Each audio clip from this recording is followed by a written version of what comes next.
تزوجت على 48 عام وصدقت حاملة. هذه معجزة من عند الله سبحانه وتعالى.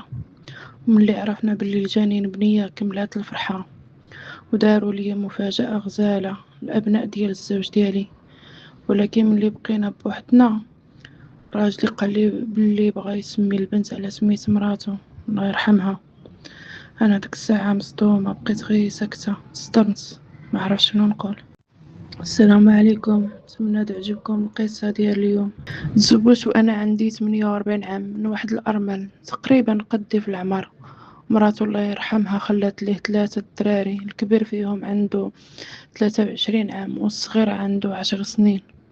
من الاول كان صريح معايا وقال لي باللي باغي يتزوج على قبل ولادو، وانا وافقت باش نرتاح من المشاكل العائليه اللي كنت فيها والضغوطات. وتبارك الله ميسور محترم ودياني. قال لي اختار وحده كبيره حيت ما بقاش باغي يولد، وباغي غير اللي قابل ليه ولادو حيت كيغيب بزاف بسبب الخدمه كيسافر. من بعد عام ديال الزواج ربي كرمني وحملت ما كنتش مصدقه راسي. هذه معجزه مع الله سبحانه وتعالى. قبل ما نخبرو خفت بزاف ليكون ما باغيش هاد الحماله، ولكن العكس هو فرح بزاف. قالك هذه معجزة من عند الله سبحانه وتعالى، جاتو من عند الله مرحبا بها. وحتى ولادو في الصراحة فرحوا بزاف، وانا فرحت بزاف حيت حسيت بلي حياتي غتبدل ويكون عندي استقرار. راكم عارفين ما يكون عندي دور في الحياة، يكون عندي وليدات. ولادو تبارك الله كانوا في قمة الأخلاق وفرحوا بيا وبالحمالة ديالي. كل واحد فيهم كيحاول يعاوني ويخدمني ما يخليونيش نضرب تمارة. ملي عرفنا بلي الجنين بنية كملات الفرحة وفرحوا بزاف وداروا لي مفاجأة غزالة. ولكن اللي بقينا بوحدنا راجلي فاجأني قال لي بلي بغا يسمي البنت على سميت مراته الله يرحمها.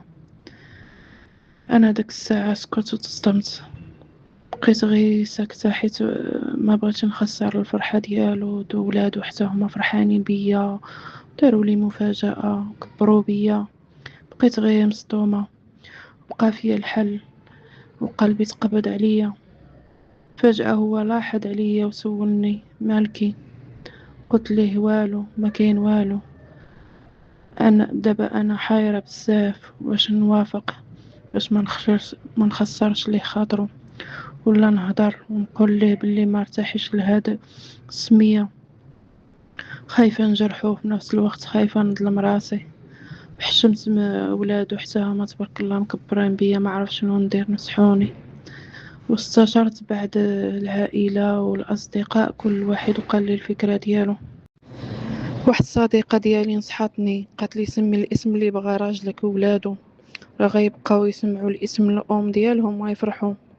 وهي ماتت الله يرحمها، وربي غيجازيك ويكتب لك الخير مع هادوك الاولاد، حيت كل شي يفوتو هما اللي غتلقاي غادي يحنوا عليك ويحترموك بمعاملتك ليهم. واحد الاخت ديالي قالت لي البنت بنتك ولكن سميها بسميت الام تاعهم، غتكون عزيزه اكثر ويهزوها في عينيهم وانتي غتكوني مطمئنه على بنتك. نتمنى تنصحوني في الكومنتيرات حتى نتوما. شكرا لكم بزاف على المتابعه، واللي وصل لهنا يدير واحد اللايك معاه الله يجازيه به خير، ونصحني في شي كومنتير. شكرا لكم.